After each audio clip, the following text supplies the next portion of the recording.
iniciando o mês de agosto, vamos fazer uma ligeira retrospectiva do que foi o início do semestre com o mês de julho, né? A gente tem aí os investidores ansiosos por sinais de recuperação econômica, ainda aquele papo tentando mensurar qual que é o movimento da recuperação da atividade econômica.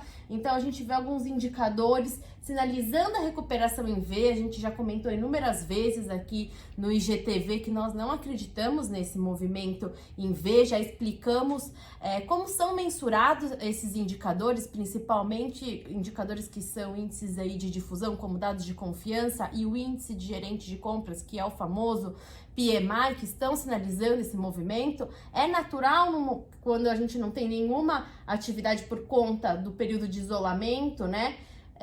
E aí depois a retomada da atividade econômica, que tem uma melhora do indicador, mas a curiosidade está, né, para ver se esse movimento irá se sustentar ao longo do segundo semestre. Daí que pode vir, de repente, alguma frustração. Exatamente. A gente viu em julho alguns dados até que colaboraram para a Bolsa fechar aí com mais de 9% de alta em julho, né? Então, foi capitaneado por esses dados, por uma expectativa futura, né? A partir do meados de julho, a gente viu a Bolsa já trabalhar acima dos 100 mil pontos, chegando a atingir até níveis aí de 105 mil pontos. Né? Exato. Então, o mercado está vivenciando essa questão da expectativa. Ele já coloca aí para o segundo semestre, porque a gente vem acompanhando, que existe uma expectativa, sim, de destravar as economias, das coisas voltarem a andar. A gente sabe que o setor de serviço é o grande afetado, Exato. Vai precisar continuar. No Brasil, no PIB, o setor de serviços responde aí um pouco mais até de 60%. Exato. Então, por isso que tem essa expectativa que é natural. Então, assim, a gente também tem que lembrar que estamos num cenário sem taxa de juros, né? Então, assim, renda fixa ainda é um ativo que os investidores têm no seu portfólio como um ativo aí de emergência para liquidez, só que os investidores estão procurando diversificar e os retornos nos mercados de renda variável, seja no Brasil, seja no exterior, acabam sendo aí a atração para ter um pouco mais de rentabilidade. Isso. E no momento que a gente tem essa injeção de liquidez por parte dos bancos centrais e também uma perspectiva positiva por conta da movimentação da política fiscal das principais economias, acaba tendo essa atratividade, como a gente teve aí muitas empresas, porque a gente tem que separar, quando a gente olha para o mercado de renda variável, a realidade que a gente tem aí fundamentalista dos indicadores macroeconômicos e a realidade micro das empresas. E aí a gente tem os analistas que acabam fazendo todas as ponderações para as empresas e tem empresas que durante essa crise se mostraram sólidas e com condição de crescimento, estão até algumas aproveitando a oportunidade, né, nesse momento de crise, se reinventando e acabam sendo aí vistas como oportunidade para os investidores. Exato, né? Essas empresas aí, elas souberam se posicionar durante a crise, né? E quando a gente fala dessas empresas, são as empresas de tecnologia, né? Foi o setor que performou melhor durante todo esse primeiro semestre, né? Com a crise aí no meio, mas acho que a gente agora vamos começar a tentar ver alguma coisa diferente para o segundo semestre, justamente pegando essa expectativa aí de melhora nos indicadores, no PMI que vem saindo. Hoje essa PMI da China nessa noite. De manufaturados, mostrando uma recuperação. A gente tem aí a China, na verdade, despontando nesse movimento de recuperação da atividade econômica. O que acontece é que a gente também está vendo aí uma movimentação por parte da zona do euro de recuperação, dos Estados Unidos também de recuperação, só que a China está saindo muito na frente. Então a curiosidade do mercado agora está para a sustentação desse movimento nessas outras economias, na Europa e nos Estados Unidos. Essa semana, inclusive, a gente já inicia aí o mês de agosto com dados do mercado de trabalho que vão ser divulgados essa semana. A gente tem a pesquisa de Pay Employment na quarta-feira, nós temos o payroll que é o relatório oficial do mercado de trabalho na sexta-feira. Esses números são muito importantes e os Estados Unidos está no foco não só por conta da eleição presidencial. A gente sabe que já explicamos na semana passada que essa eleição presidencial está fazendo com que o Donald Trump acirre mais o clima com a China, por isso que a gente também ponderou nas últimas semanas esse movimento de volatilidade que por conta da crise instaurada pelo coronavírus, da perda de popularidade do Donald Trump também com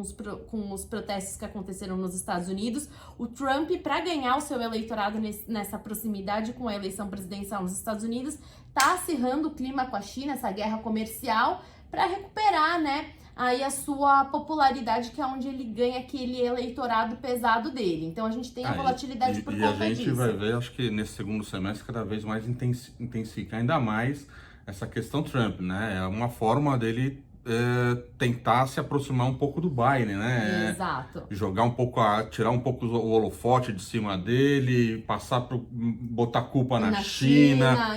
A gente sabe que é o jeito dele de levar a situação. E isso daí vai trazer volatilidade para os mercados. E tem mais uma questão também que a gente tem que chamar a atenção aqui, que ainda não está sendo tão noticiado pela mídia. A gente sabe que tem aquele pacote, a expectativa com o pacote trilionário de estímulo fiscal dos Estados Unidos.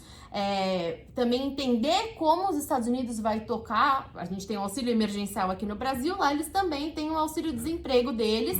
E já acabou, né, a safra desse auxílio nos Estados Unidos. A gente tem na mesa essa negociação do pacote ao redor de $1 trilhão de estímulo fiscal. A gente tem os democratas colocando uma série de questões aí na mesa e travando essa negociação com os republicanos. Só que a gente tem um movimento nos Estados Unidos que a gente tem que chamar atenção. Tem uma preocupação por parte dos republicanos, né? A gente tem essa sinalização de que talvez o Donald Trump deve permanecer na presidência dos Estados Unidos. E a gente tem um movimento aí bem preocupante em relação ao endividamento dos Estados Unidos.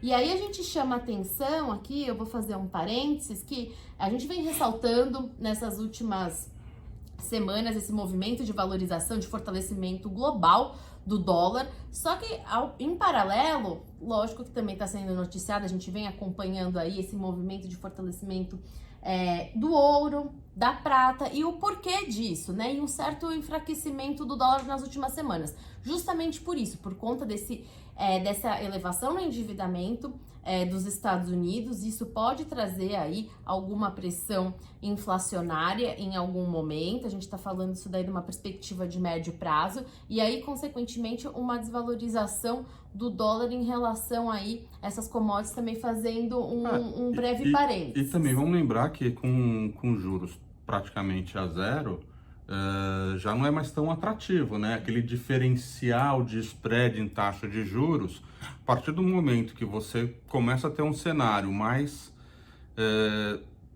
não diria tranquilo, mas um pouco mais claro, das economias voltando a se recuperar, é um movimento também natural. A gente também tem um movimento, do mesmo jeito que a gente teve a fuga para o dólar, Exato. A gente tem um movimento inverso. E o ouro e os metais preciosos também acabam aparecendo nesse momento como uma forma de investimento. Exatamente. Tá? Então, também temos um pouco desse movimento.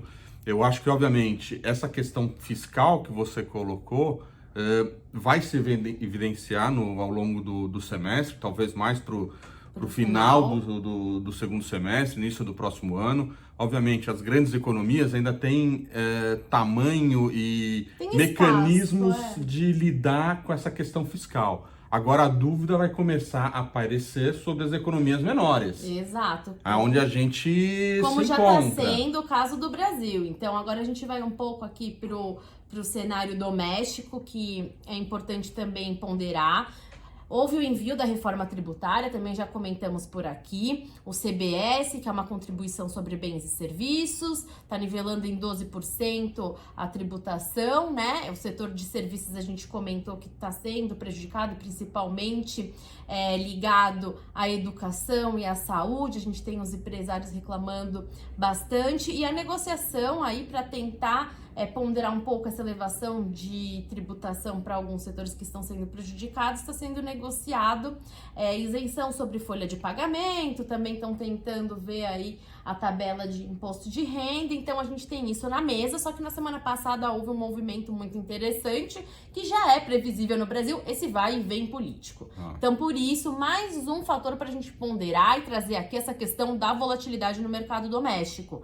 O Maia, na semana passada, comentou que o pacote que o governo enviou da reforma tributária, onde nós vimos aí no vídeo Alcolumbre, Maia, Guedes, todo mundo junto e feliz com essa reforma que o governo havia enviado, e na semana passada o Maia comentou que a reforma que já estava correndo na Só Câmara... que não, né? Só que não. A reforma que estava correndo na Câmara é muito mais fácil de ser aprovada do que o pacote que o governo enviou. E aí a gente tem toda a discussão novamente aí dessa questão do clima político, porque no final de semana... Também o Bolsonaro comentou que deu o aval para o Guedes discutir um imposto aos moldes da CPMF. Então, a gente tem novamente esse fantasma dessa tributação, junto com a tributação sobre transações digitais. Transações digitais, exatamente. Então, assim, a gente tem um cenário, quando a gente fala de reforma tributária, é um cenário complexo, a gente não tem muita previsibilidade. Essa questão do clima político, a gente não tem nenhuma solidez, não tem como fazer nenhum cenário assim, daqui 2, 3, 4 meses, porque na semana passada também já acirrou o clima por lá, porque tem esse racha do Centrão com o DEM e com o MDB desembarcando do Centrão já num clima das eleições da presidência para a Câmara e para o Senado, que vai acontecer em fevereiro de 2021. Então a gente tem um cenário político bem complicado. Bem tumultuado. Acho que você já vem levantando, principalmente na questão da reforma tributária, que você já vem falando, né? Já vem comentando que não ia ser nada fácil, e não quer dizer que o governo se aproximou do Congresso, que a reforma ia ser fácil, ia ser implementada. Aquele teatro lá que exatamente. E a gente viu, alertou, acho que isso daí é o que vai nos trazer volatilidade para os mercados. Tá? Ao longo desse segundo semestre vai ter bastante indas e vindas, o governo tentando ir para esse lado dessa nova CPMF, o imposto digital, em contrapartida para desonerar a folha de trabalho, ou tentar compensar algum imposto, diminuir... de renda, ver a tabela, como que vai ficar. Entendeu? A gente vai ter bastante discussão. Mas eu acho que, olhando aí para o segundo semestre, a gente pode ver algumas coisas boas, né? Eu acho que dentro do mercado, eu gostaria que você falasse isso agora. Tirando essa questão fundamentalista do cenário macro, que a gente sabe que, lógico, tem a relevância dentro do mercado de renda variável, o que a gente pode aí esperar para o segundo semestre? Porque eu acredito que essa questão do setor de tecnologia, né, já foi aí, acho que a jogada no primeiro semestre, e aí aqui no Brasil as empresas de consumo que são ligadas, que tem essa plataforma digital, acabaram sendo beneficiadas. Exato. O que a gente pode esperar para o segundo semestre? Eu acredito que agora para o segundo semestre, obviamente, essas empresas vão continuar aí performando e entregando resultados positivos, e acho que todo mundo vai acabar tendo em seu portfólio. Mas eu começaria a olhar justamente para aqueles setores que foram mais afetados durante os períodos de lockdown, né? Que nem as empresas de construção civil foram extremamente afetadas, as siderúrgicas, em virtude por estar parada a parte de construção civil, agora infraestrutura, começam a voltar. Turismo, eu acho que gradativamente vai voltar, mas eu deixaria esse setor ainda mais para o final. Entendi, mais para o final do terceiro trimestre, para a gente entender. Exatamente, eu acho que a princípio seria parte do setor de construção civil, infraestrutura. Acho que o setor de bancos, eu já venho reforçando aqui, é um setor que está atrasado, justamente em virtude dessa questão de tributar, não tributar, aumentar tributo, não aumentar tributo. Eles acabaram ficando para trás, mas acredito que aí eles devam começar aí a se recuperar. Acho que os grandes bancos fazendo os provisionamentos no primeiro trimestre foi muito seguro, no sentido de eles estarem olhando a crise com bastante cautela, e agora, obviamente, vão começar a colher os frutos, os resultados que têm saído aí. Hoje temos resultado ainda de Itaú para sair. Então, os resultados, eles têm mostrado uns resultados sólidos, melhores, apesar de abaixo do mesmo período de 19, mas melhores até que as expectativas. Tá? Outro setor que acho que ficou bastante depreciado por conta do lockdown, tende aí a voltar a andar, é o setor aí de locação de veículos. Tá? Acho que agora para o segundo semestre existe uma expectativa bastante grande, E o setor de logística também, aquela logística que eu digo, logística de cabotagem, aquelas empresas que fazem a parte de logística via mar, setor de concessão de rodovias, também a gente deve ver uma retomada das concessões agora para o segundo semestre. Então, esses setores que acabaram ficando para trás, acho que vale a pena estar de olho. Então, vamos aí acompanhando as novidades no nosso IGTV. Boa semana! Boa semana!